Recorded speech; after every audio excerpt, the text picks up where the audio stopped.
Come, fill the cup, and in the fire of spring, the winter garment of repentance fling.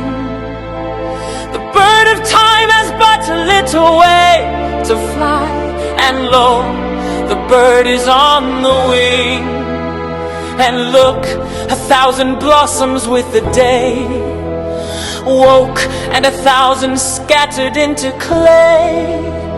And this first summer month that brings the rose shall take Jamshid and Kaikobad away. But come with old Khayam and leave the lot of Kaikobad and Kaikosru forgot.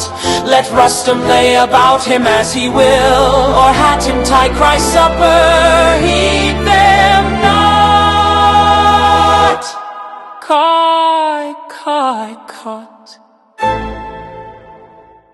Hi everyone, welcome back to Carmen Hub Radio Talk today. Here's something that might surprise you. One of history's greatest mathematicians was actually better known for writing poetry about wine and roses. Omar Khayyam completely shattered the divide between science and art centuries before that was even a thing. That's such an unexpected combination.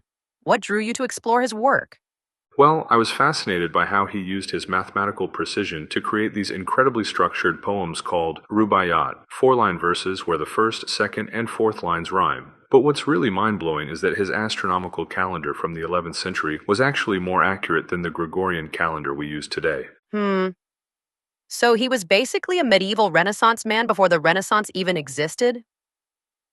Exactly. And you know what's really interesting? During his lifetime, he was primarily celebrated for his mathematical and scientific achievements. He developed groundbreaking methods for solving cubic equations geometrically. But today, most people know him as this profound poet who wrote about life's big questions. That's such a fascinating shift in how history remembers him.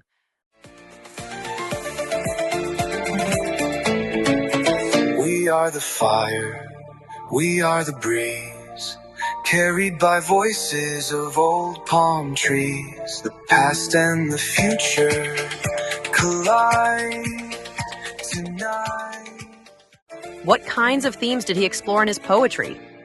Well, he tackled these huge existential ideas, the nature of time, the meaning of life, our place in the universe. But here's what makes him special. While some of his poems deeply probe life's mysteries, others are these joyous celebrations of living in the moment. Like, he'd write about profound philosophical concepts, but wrap them in these beautiful metaphors about wine and moonlight. So he was essentially writing philosophical YOLO poetry in medieval Persia? That must have raised some eyebrows. Oh, for sure. And what's really remarkable is how he managed to question religious orthodoxy and challenge conventional wisdom while still maintaining his status as a respected scholar. His scientific reputation probably gave him some protection, but he also had this incredible way of presenting challenging ideas with such wit and beauty that it was hard to take offense. You know, that reminds me of how modern writers use metaphor and humor to tackle controversial topics. How do you think his scientific background influenced his poetry? That's such a great question. You can actually see his mathematical mind at work in the structure of his rubaiyat. They're incredibly precise, almost like equations in their form. But within that rigid structure, he created this amazing emotional and philosophical depth. It's like he was using the precision of mathematics to capture the imprecise nature of human experience. That's really beautiful. Using strict form to express fluid ideas.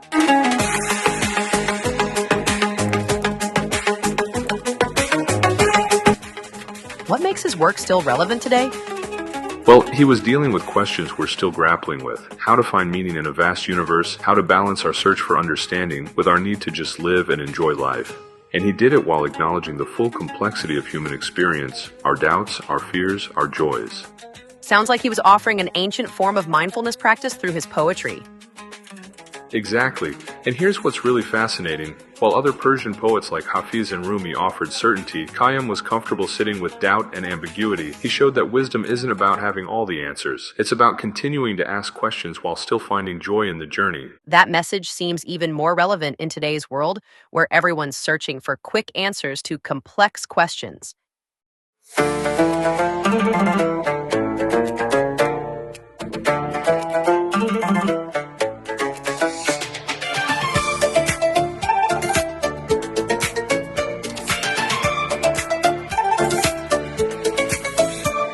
Under the olive sky I wander free, sand whispers secrets to the sea.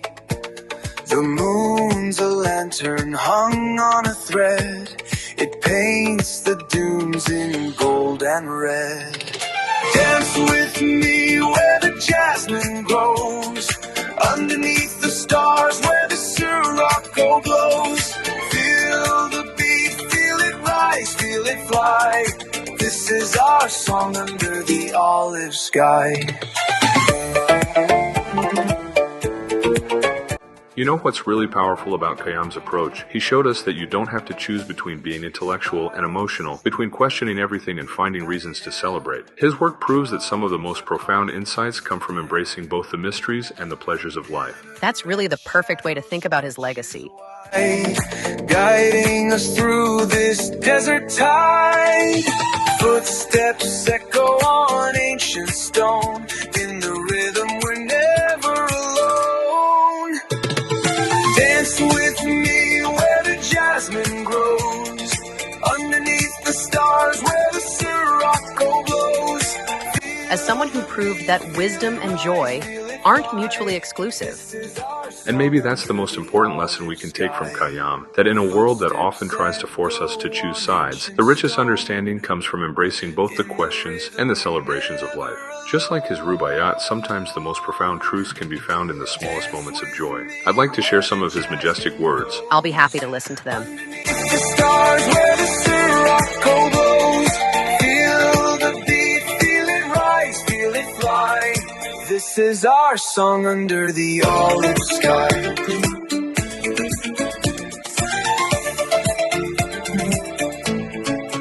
We are the fire, we are the breeze, carried by voices of old palm trees. The past and the future collide tonight under the olive sky's guiding light.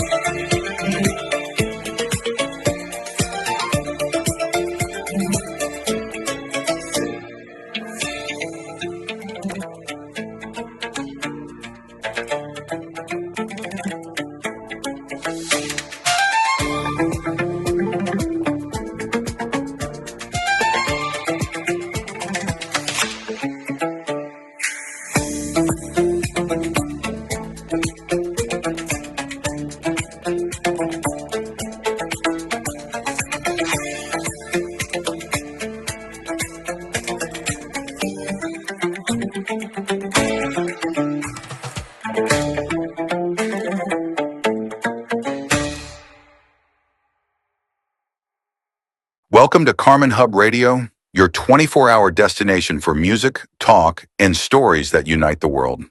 From the rhythm of Mediterranean coastlines to the pulse of global city streets, we bring you voices, beats, and conversations that celebrate every culture.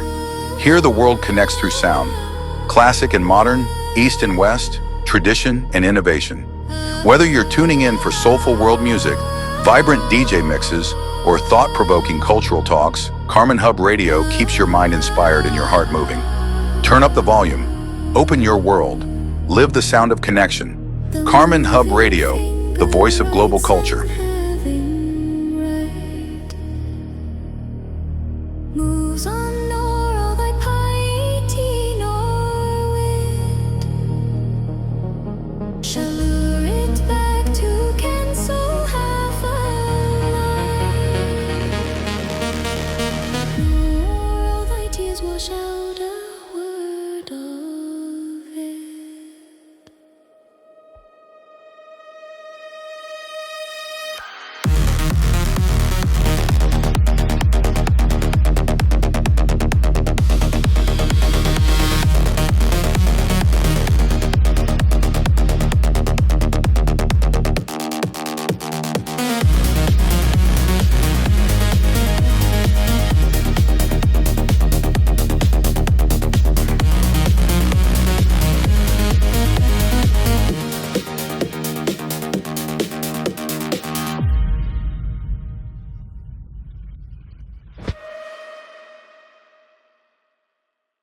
The moving finger writes, and having writ, moves on nor all thy piety nor wit shall lure it back to cancel half a line,